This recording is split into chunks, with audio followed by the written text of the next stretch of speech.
their trade practices, investigate complaints or disputes arising from the petroleum operations, ensure enforcement and compliance with the national values and principles, protect consumer, investor, and other stakeholder interests.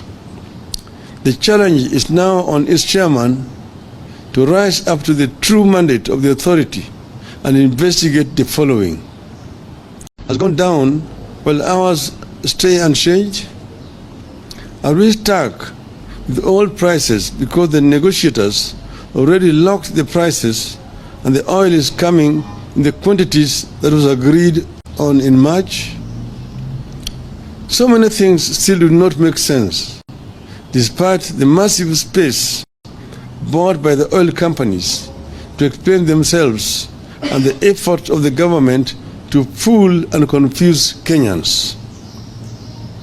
In light of this development, I am today calling on some 3 specific institutions that are paid by the Kenyan taxpayer to exercise their mandate and get to the bottom of this saga as follows. First, the Energy and Petroleum Regulatory Authority. This institution, under the chairmanship of a distinguished scholar, Honorable Justice Professor Jackton B. Ojwang, has the primary duty to protect the people of Kenya from predatory practices. Indeed, it is given protection in the course of its work through a legally mandated independence. Section 9(3) of the Energy Act says, except as otherwise provided in this Act, the authority shall be independent in the performance of its functions, exercise of its powers, and shall not be subjected to the direction or control of any person or authority. Under the Ruto regime, EPRA has been reduced to being a price fixer and to enable predators in the government to exploit Kenyans by overcharging them for petroleum products. Section 10 of the Energy Act gives the authority the duty to monitor in consultation with the competition authority conditions of contractors' operations and their trade practices, investigate complaints or disputes arising from the petroleum operations, ensure enforcement and compliance with the national values and principles, protect consumer, investor, and other stakeholder interests. The challenge is now on its chairman to rise up to the true mandate of the authority and investigate the following.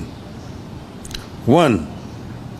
Violation of consumer rights under the Bill of Rights in the G2G arrangement. 2. Transparency of fuel contracts signed by all parties in the alleged G2G arrangement. 3.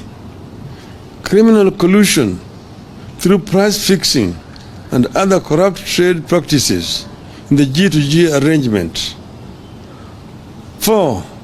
The controversy surrounding the dispute between Galana Energies Limited and Anjeri Njoroge. The second institution we are challenging is the Office of the Auditor General. Since her appointment, the Auditor General, CPA Nancy Gathungu, has displayed courage in her approach to duty. We are calling upon her to execute her mandate in this matter and investigate the following. 1. The procurement processes engaged in by the Ministry of Energy and Petroleum in recruitment of suppliers and their local agencies. 2. The criteria applied by the G2G arrangement in arriving at the prices at which Kenya is to buy fuel. 3. The criteria applied by the Energy and Petroleum Regulatory Authority in arriving at the prices the Kenya consumer shall buy petroleum products. 4. The criteria applied in the G2G arrangement in arriving at the demurrage and other levies and charges. The third institution which we are calling out is the Ethics and Anti-Corruption Commission. Just a minute. We take note that Chairman Bishop David Oginde and the Ethics and Anti-Corruption Commission have been silent about the goings on in the petroleum sector. Allegations of corruption have been made, but no investigations have begun. The challenges on the chairman to start working on the matters raised and to investigate the following. 1. Conflict of interest by government officials in the lead G2G arrangement. 2. Bribery and commissions and kickbacks from revenues raised by the G2G arrangement. Through price fixing and other corruption and violation of procurement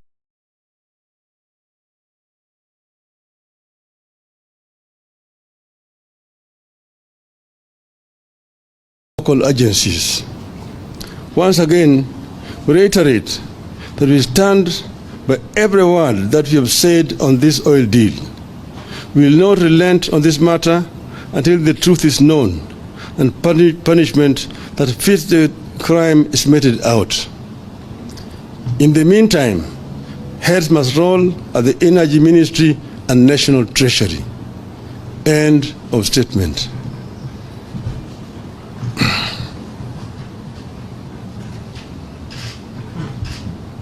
Okay.